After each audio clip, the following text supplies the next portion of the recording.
Hey friends, this is a really hard video to make, and it's one of those you never want to have to make, but we lost Todd Snider a few days ago, and I figured I should say a few things. Just up front, I saw Todd. I went over to his house right after he got back from Salt Lake City, and I was, as far as I know, the first person to tell him, I think you have pneumonia and you need to go to the hospital. And I will get to that in a little bit, but I'm going to jump around a little bit, so please stay with me. But I was on stage playing at the Continental Club in Houston, and afterwards shaking hands and saying hi to people and all of that stuff. I walked outside when it was all over just to kind of, relax and clear my head a little bit. And I looked at my phone, and there was a message saying that Todd Snider had passed away, was dead, and that's how I found out. It didn't honestly seem real at first, so I went back to the hotel room. I was by myself, alone in a hotel room in Houston, and I'm probably pretty lucky that it just didn't seem real. I believed it, but it takes a little while for it to sink in sometimes. And that's probably good, because alone in a hotel room in Houston is not exactly a place to be grieving a friend you just lost. But the next morning, I talked to Chuck Mead, who was in a hotel room in Tulsa, and we just shared some Todd memories and stuff like that. And when I got off the phone, it started feeling very real. It started sinking in pretty hard. And I had a couple places I had to be, and I just wasn't up to it. So, I just started driving back to going to Indianapolis. So I had the long drive to think about it by myself. And mostly what I think of when I think of Todd is that smile. He just had the best damn smile ever. And talk about charisma oozing from a simple smile. And I remember telling him once, it's like, dude, that smile of yours had to have opened more doors than anything. It has to be like just the best damn greeting card for Todd Snider. And he said, man, Bert always said that, his manager, who managed Warren Zevon. He's like, Bert always said that, smile more, man, people love it. And you might hear the neighbor's chickens. I'm out here on the front porch, it's rainy, and the neighbor's chickens got loose and they're walking around. So if you hear that, that's what it is. And I really loved being around Todd. Just I don't know, our friendship felt like something special to me that I didn't take for granted. But he would email, and his emails were a very special kind of, like, nobody else would email like this. There'd be no subject line, and he would just simply email all lowercase, no punctuation, and it would just simply say, come over. And meanwhile, I'm in Indianapolis, he's in Nashville, it just says come over. And I would send something back, hey man, I'm not, he's like, oh, why don't you, we'll come down then. It was like that. There would be messages, and Amy and I would laugh about it, because sometimes it felt like poetry. But can you see this over my shoulder? Yeah. Yeah. Oh boy. Just like Todd, nothing goes as planned.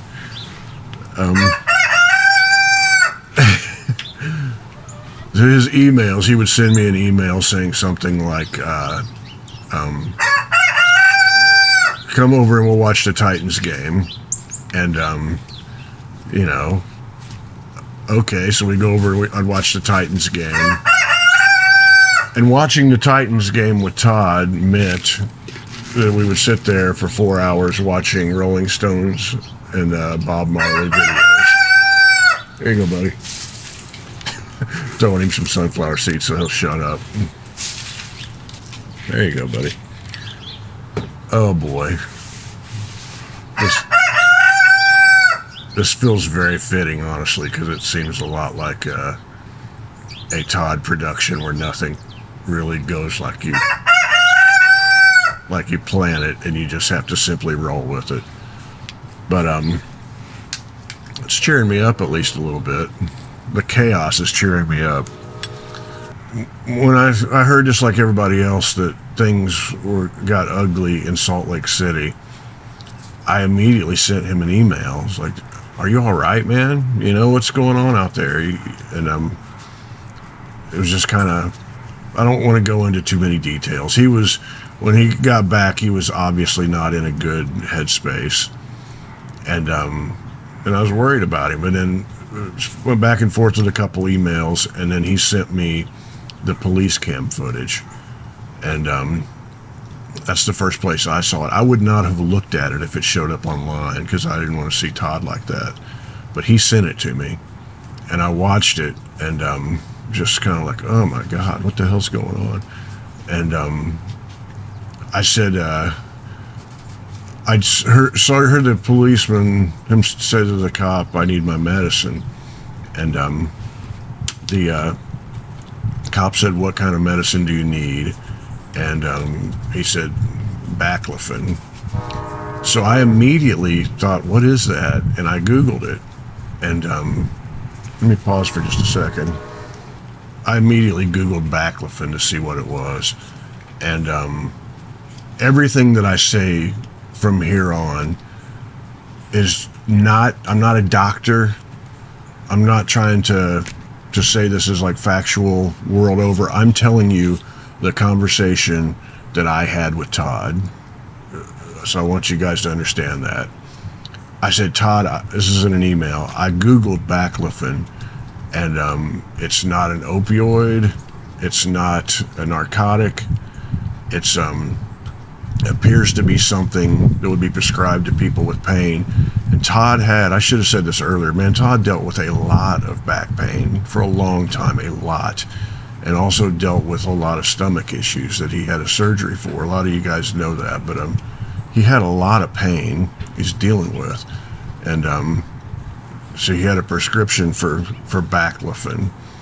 When I Googled that, it's not an opioid, it's not a narcotic. I'm guessing that maybe it was something that they would give people for long-term issues with pain, so that they didn't get, it said it was rarely addictive. And the thing that stuck with me most was like the warnings. It said, I'm going to read this. It says, "Important safety information. Do not stop taking Baclofen abruptly. Suddenly stopping this medication, especially if you have been taking large doses for a long time, can cause serious withdrawal symptoms such as seizures, fever, confusion, hallucinations, and severe muscle stiffness." And when I watched that video, the confusion and the hallucination and the severe muscle stiffness, he was talking about how he felt it in his bones, you know, and in his arms, how much pain he was having and stiffness. And I'm like, that just kind of explains everything going on in that video to me. This is the conversation between me and Todd via email. And I said, man, I said all of that, and I said, you know, you're not crazy, you're not a bad person. It's just your body is going through like this science and chemistry is going nuts in your body right now, and you're having a hard time dealing with it. And so we went back and forth like that a little bit, and then when he got home, and I don't know, there's so much I don't know, but when he got home, Amy and I went over to his house on Saturday, and when we were on our way over there, I said to Amy, I said, "I don't know what we're gonna see here. I don't know." Because he sounded really distressed in the emails, and I said, "We should probably brace ourselves. I don't know what kind of state of mind he's in or whatever, but be ready."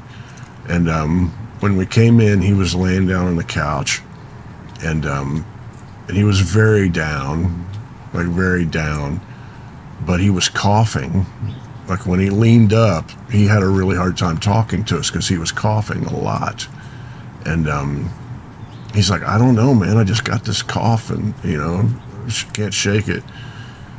And we talked for a little while, and I repeated the thing about the baclofen. And I said, did you have a prescription for that? And he said, yeah. I said that and antidepressants.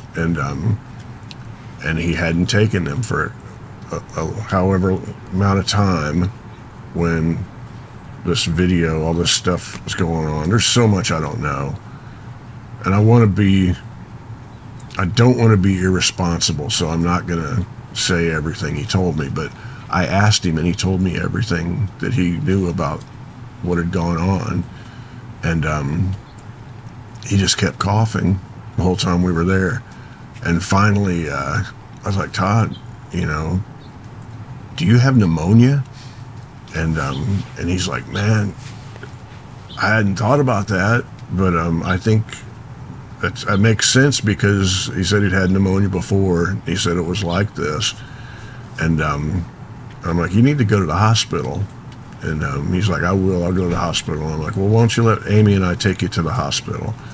And he's like, no, when you guys leave, I'll go. And I said, we'll take you. We kept going back and forth like that. Why don't you let us take you to the hospital? And he's like, no, man, I'll go. I'll go. And he was in way better spirits, where he was like way more cheered up. When we got there, he was really down and low. And he was in way better spirits when we started to leave. And so I'll tell you what, we'll get out of here. So you go to the hospital, but you are going. And he said, yeah. I said, promise me. And he said, yeah, I'll go to the hospital. And Todd was always pretty quick to go to the hospital when something would happen. So I kind of believed him on that. And Amy went over and gave him a hug, and she's like, I love you, Todd. And Todd's like, oh, I love you, Amy. Like, stood up. And when Todd would give you a hug, he would always kind of give you the side hug a little bit and kind of pull you in, but it was never like a full-on chest hug. It's kind of a little side hug. And I can relate to that, because as years go by, I'm more worried about my personal space, and I don't even know why, but I always kind of figured it was like that. He gave her like a really big hug, and he's like, I love you, Amy. And I reached over to give him a hug also, and he like gave me this big, just big bear hug that I'd never gotten from him before. And he's like, I love you, Otis. And I said, I love you, Todd. And we went ahead and we left.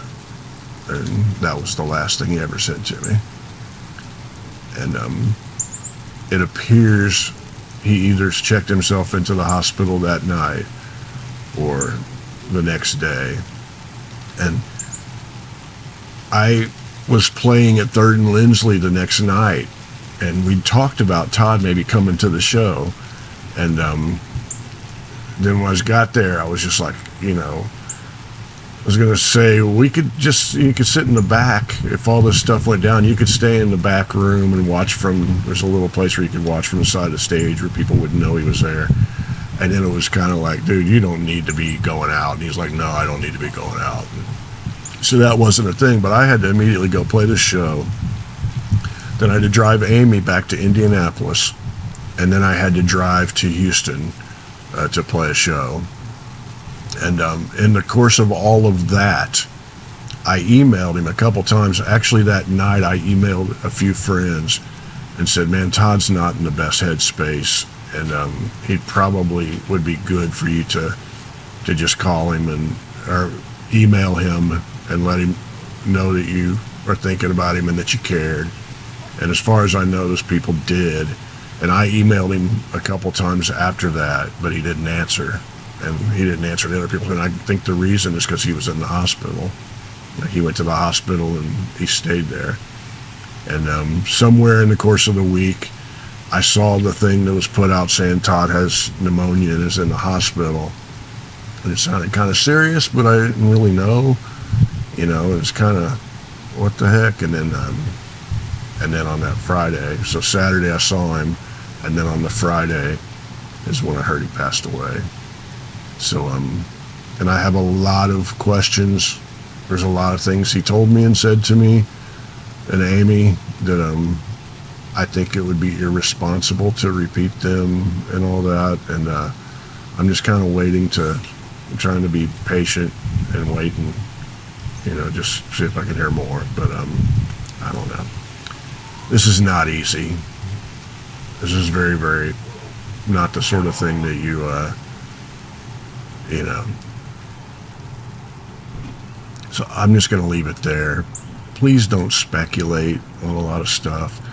Please don't fuel conspiracy theories and all of that. There's so much that I'll probably say down the road, but just a little bit of grace and a little bit of patience, and I think we'll probably all learn something. And but I think that's it. I'll just leave it at that. Much love to you guys, and rest easy, brother.